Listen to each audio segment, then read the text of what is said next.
Morning everyone. Please bear with me, I just have to put my time on again.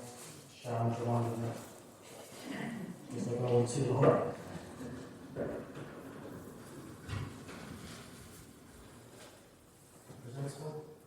We've had a conversation before, not necessarily this morning, but about being in a pulpit and looking like you've been dragged through a bush backwards, so it's just better for me to check when you're in trouble afterwards.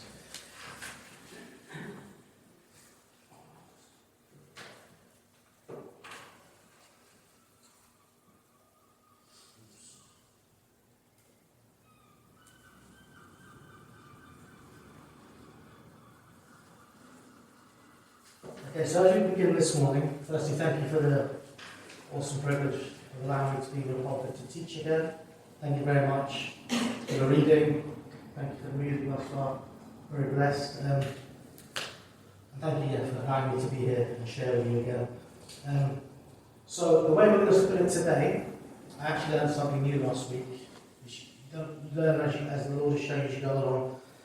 The way it actually splits when I was talking with Marta is this part of the passage that I didn't get to in chapter 1 last week actually fits with the beginning of chapter 2. They run together concurrently, so it's easier to teach the first part of chapter 1, this part, and then go into chapter 2. So what I'll do is I'll teach from this piece first, and then we'll have another hymn, and then we'll go into the second part.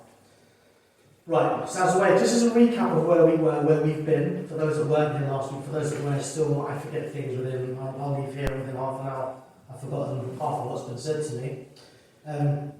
We started in this place where we had, in the intro we've got the end of the book of Judges and we've got the book of Ruth that run together.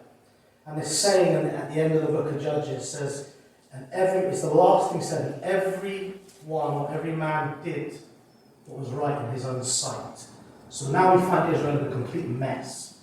They're just a mess with what's going on. They're moving from this period called the period of they'll move now from this historical period, from the period of the judges into the period of the kings. And Samuel will be the last judge. I shared with you that we're going to see certain themes that will run through this book. And the encouragement was that as you're reading from it, as we're going through these two chapters together, you might then in turn be prompted to pick up the Old Testament and read, because as me and Sharon have discussed, and many of you will have discussed, I had this discussion yesterday with someone, the Old Testament is this scary place where nothing makes sense. It's just a bunch of stories and a bunch of weird stuff, and I just like the New Testament because it's got Jesus, and Jesus is a really nice guy. That can be our perception. It was mine when I first started studying years ago. We started to see these themes that I spoke about, which is the outward appearance. When Samuel would try to anoint David's brothers, and God would say, no, it's not him, going down the line to the youngest one who was in the field somewhere, shepherding. We then have this idea of Saul, but it says with head length above everyone else. So Israel was stuck in this place where it was visual, what they could see. We can see that, and that is what we want. All the other nations have this is what we want. We saw this theme that we'll see again today, to see and to take, or to cover and to take out of greed, out of what I want. We will see more difficult themes that run through it later, including incest, including rape, including very difficult topics.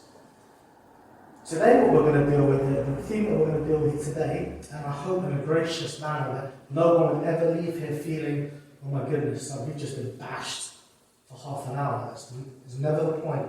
But we will deal today with this idea of sin and how God, in the Old Testament, who is also the God of the New Testament, will deal with sin. But in his dealing with sin, there is still grace and mercy for his own, always, every time.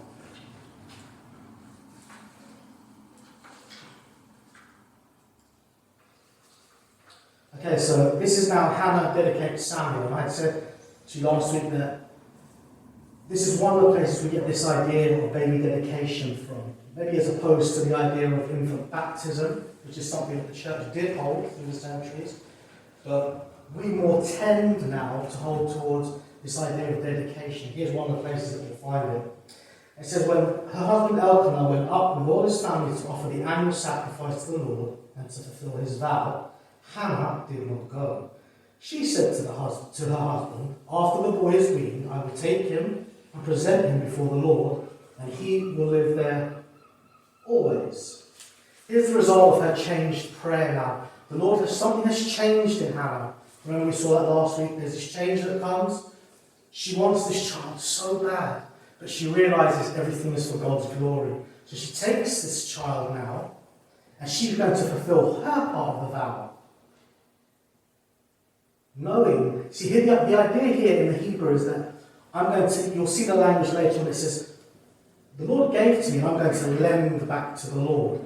What she understands clearly, if any one of you takes a child, a family member, and you dedicate them to the Lord, they don't stop being your child, but they are dedicated to the service of the Lord. They are still your child. So she's understanding here, he's my son, he will always be my son, but I give him over to the glory of God because that means more than anything else. She's got this concept.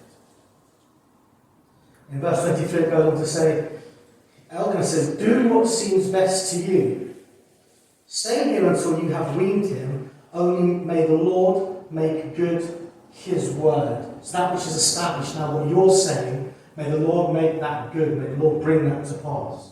So the woman stayed at home and nursed her son until she had weaned him. After he was weaned, she took the boy with her, young as he was, along with a 3-year-old bull, an ephah of flour and a skin of wine, and brought him to the house of the Lord at Shiloh. When the bull had been sacrificed, they brought the boy to Eli, and she said to him, pardon me, my Lord. As surely as you live, I am the woman who stood here beside you, praying to the Lord. I prayed for this child, and the Lord has granted me what I asked of him. So now I give him, or I lend him back to the Lord. For his whole life he will be given or lent over to the Lord, and he, Samuel, worshipped the Lord there. Samuel is dedicated to the service of the Lord. We just said that. What's really interesting when you hear what she says, she doesn't ask, please make my son the Prime Minister, please make him an accountant, please make him a lawyer, please make him this wonderful man. She says, I want him dedicated to your service. Not that the Lord can't do that, because the Lord is going to make him, Saul comes along, he's going to make Samuel the most powerful man in Israel. So God can do that, but that's not what's being asked of. And so many times, we with Molly, it's like, Lord, please make her something great. What if to the Lord great just means Molly standing on the street corner with a Bible, ministering the gospel to anyone who walk past? Is that not as great as the person that leads the country? What's greatness in our eyes is not necessarily what God would call greatness in his economy. And that's something for us to remember. Simply dedicating our children to the Lord. And may this be our prayer as a congregation. Now, perhaps you don't physically have children yourself. Let's open this up to corporate parenting. We have children in this congregation. We should be praying over them always. Lord, they're dedicated to you. Use them as you see fit for your glory. And that extends to your family, to grandkids, to nephews, to nieces, to next door neighbours. Children are to be prayed over and to be used for the glory of God. The problem comes here. This becomes the problem. We raise a generation. We've got a generation now. I'm speaking very generally and loosely here. 40 downwards. We have a generation where Jesus has been stripped out of the schools. Jesus has been completely taken away from daily life. We no longer want Jesus involved in anything. We are teaching our children that we are from monkeys. That's fact, that's scientific fact in our schools. The problem is when you start to do that, and then you have a generation of 18, 19, 20-year-olds that are feral, that don't care for anything. Hey, look, let's start, some of the conversations going on now in schools. How young should kids be before we allow them to express themselves for who they are? I'm 43, I'm still confused half of the time. When you start to take children that don't know anything necessarily about anything, that need the guidance of their parents, and you start to brainwash them with what goes on in this world, of course there's going to be issues and problems when they get to 18, 19, 20, and society becomes feral. Everyone does exactly what it says here at the end of the book of Judges. everyone does what's right in their own sight because it pleases me. It's self-gratification. It's not about glorifying God. There is no God. I come from a monkey. What else do we expect? That's what happens. So now our job is to make sure we raise our children in the Lord, that we can bring the Lord, hopefully, before his return. We can start to bring him, as we are doing, back into society. Bringing the Lord to those that are lost, those walking outside here, probably right now, that are completely lost, that need a Saviour, that need forgiveness. Then we come on to chapter 2, verses 1 through 11. This is what I'm going to do with these verses here. I don't think... These verses are wonderful verses. Some wonderful key themes that run through them again. But this in itself I could take and make probably a two-part study out of, because there's so much here. And the way I'm trying to attack it, the book at the moment, is to introduce you to it and then to smoothly run through it, seeing the themes.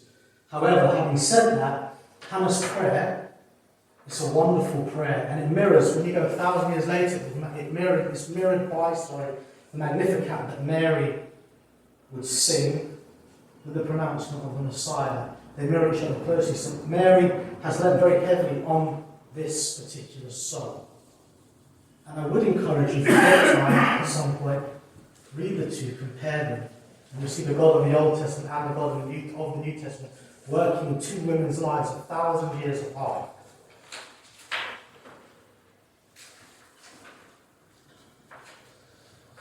What we have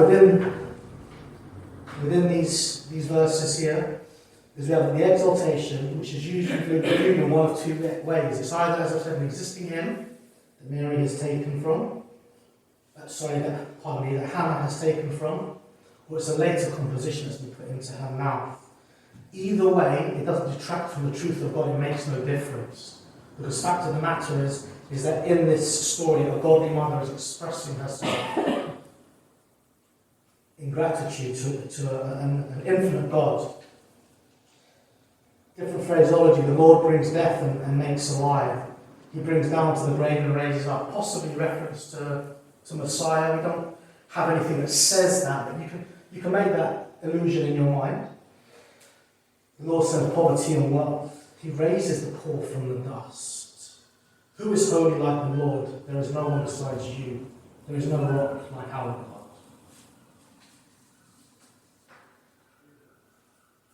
So to close off this section then, children must be dedicated always dedicated children to the Lord.